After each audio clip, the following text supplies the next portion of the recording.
স্মৃতিচারণমূলক বক্তব্য শুনতে। পুরোটা দেশই তো একটা জেলখানা ছিল। আপনি কথা বলতে পারতেন না, আপনি চিন্তা করতে পারতেন না। ফোনে কথা বললে বলতাম হোয়াটসঅ্যাপে করেন, হোয়াটসঅ্যাপে মানতো না বলতাম সিগন্যালে করেন, সিগন্যালে না মানলে অনেক রাতে হয়তো বা দেখা যেত আসিফ ভাই রিক্সা করে একটু অনেক রাতে আমার বাসায় আসছে একটা গোপন কথা বলার জন্য। সে গোপন কথাটা কিছুই না, যে এটা এরকম চলছে, আমরা কি করতে পারি, আমরা কেমন করে এটার প্রতিবাদ জানাতে পারি। তো আমার কাছে ওই সময়ের দেশটাকে আসলে দেশ মনে হয় নাই, আমার কাছে ওই সময় দেশটাকে না জেলখানাই মনে হইতো। আমরা কয়েকজন গিয়েছিলাম আয়নাঘর দেখতে। বিদেশে কিন্তু এরকম আয়নাঘরগুলোকে আপনি সাউথ আফ্রিকাতে গেলে দেখবেন, এমনকি আমেরিকাতেও আছে। এই আয়নাঘরগুলোকে এক ধরনের জাদুঘর করে ফেলে, যাতে করে অত্যাচারী শাসকেরা কি করে অত্যাচার করত প্রজন্ম থেকে প্রজন্ম মানুষ এটা দেখতে পারে এবং তখন বুঝতে পারে যে অত্যাচারী শাসকদের আসলে কি পরিণতি হয়। তো এই আয়নাঘরগুলো তো আমাদের সেই নিষ্ঠুর ইতিহাসের একটা অংশ। আজকে যখন এখানে বসে আয়নাঘরে থাকা অনেকের বর্ণনা শুনেছি, আজকে যখন এইখানে বসে জেলে থাকা মানুষদের বর্ণনা শুনলাম, আমার কাছে কিন্তু আয়নাঘরের সাথে জেলে থাকা মানুষের কষ্ট কোনো অংশে কম মনে হলো না। ও কিন্তু প্রত্যেকটা জেলখানাকেই আসলে আয়নাঘর বানিয়েছিল, মানে হয়তো আয়নাঘরের জায়গা হচ্ছিল না, তাই জন্য জেলখানাগুলোকে সে আয়নাঘরের মতন করেই বানিয়েছে। আমরা এখানে আরেকটা গল্প বলি। একদিন মাঝরাতে ঘুম ভেঙেছে, দেখি নূর ভাই ফোন করতেছে।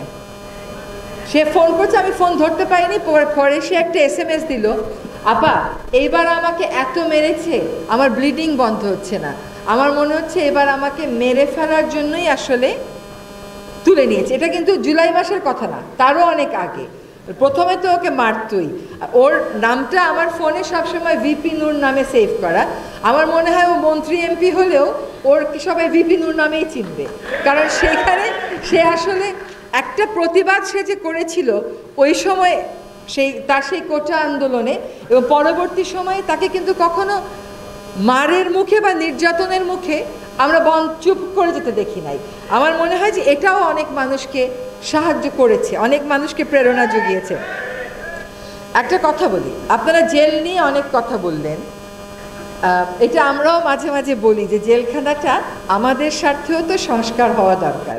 পুরোটা আর আমি ভেঙে বললাম না, কিন্তু দেখেন জেলখানায় কারা যায় বলেন, জেলখানায় কারা যাবে? জেলখানায় যাবে চোর, জেলখানায় যাবে অর্থ পাচারকারী, জেলখানায় যাবে খুনি, জেলখানায় যাবে অপরাধী।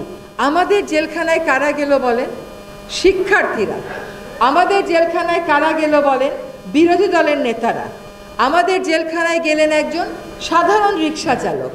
রাষ্ট্রযন্ত্রের কুটিলতার সাথে তার কোনো সম্পর্ক নাই, ক্ষমতার ভাগাভাগির সাথে তার কোনো, ব্রোকেন হইলেও চলতো। It's something totally demoralised. সেখান থেকে যখন আমাদের যাত্রা শুরু করতে হয়, তখন আপনাদের প্রত্যাশার সাথে আমাদের গতিটা হয়তো কম হয়, কিন্তু এটুকুন বিশ্বাস রাখবেন যে সদিচ্ছার আসলে কোনো ধরনের কোনো ঘাটতি নেই। আজকের এই আয়োজনটা একটা অসাধারণ আয়োজন। আসলে এই এত কষ্টের কথা, আসলে যারা জেলে ছিলেন তাদের তালিকা যেমন হওয়া দরকার, তাদের কষ্টগুলোর বর্ণনাও তেমন থাকা দরকার। তো এই বর্ণনাগুলো আপনারা, আমি মনে করি, আমি জানি না, মুক্তিযোদ্ধা মন্ত্রণালয়কে হয়তো বলা যেতে পারে যে আপনারা প্রত্যেকে আপনাদের বর্ণনাগুলো লিখে ফেলেন, লিখে মুক্তিযোদ্ধা মন্ত্রণালয়কে যদি দিয়ে দেন, তারা হয়তো এটাকে, বা মুক্তিযোদ্ধা জাদুঘরেও যদি, আমাদের জুলাই জাদুঘরের যে উদ্বোধনটা হবে সেখানেও কিন্তু এটা আমরা লিপিবদ্ধ করে রাখতে পারি। আমাদের জেলে চোর ডাকাতেরা থাকে না, তারা থাকে বাইরে। অত্যাচারী শাসকেরা থাকে না, তারা থাকে বাইরে। কাজে এখানে আমাদের ক্ষমতার ভারসাম্যের যেমন আপনি জেলখানাটা খুব সুন্দর করে বানালেন, কিন্তু লাভটা কি হলো? সেখানে যদি ভালো মানুষকেই নিয়ে ঢুকান, তাহলে তো যা পরিবর্তন চান তা হলো না। কাজে রাষ্ট্রের যে ক্ষমতার ভারসাম্য, সেইখানে আমাদেরকে পরিবর্তনটা আনতে হবে। কোনো দেশ আছে জানেন, জেলখানা ভেঙে ফেলতেছে, কারণ তাদের দেশে জেলে ঢুকানোর মতন অপরাধী পাওয়া যাচ্ছে না। আমরা তো সেই সমাজের স্বপ্ন দেখব। সেটা আপনারা একটা কথা বলেছেন তালিকা, আমি মনে করি তালিকার পাশাপাশি বর্ণনাটাও আসলে আমাদের অবশ্যই সংগ্রহ করে রাখা উচিত।